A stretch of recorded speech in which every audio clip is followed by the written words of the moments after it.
Press volume up and power button.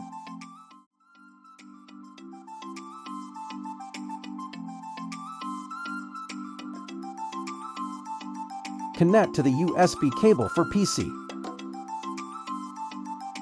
After logo is coming, release the power key. Hold the volume up key.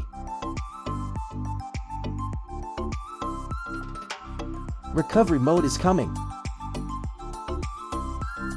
Select the wipe data factor reset.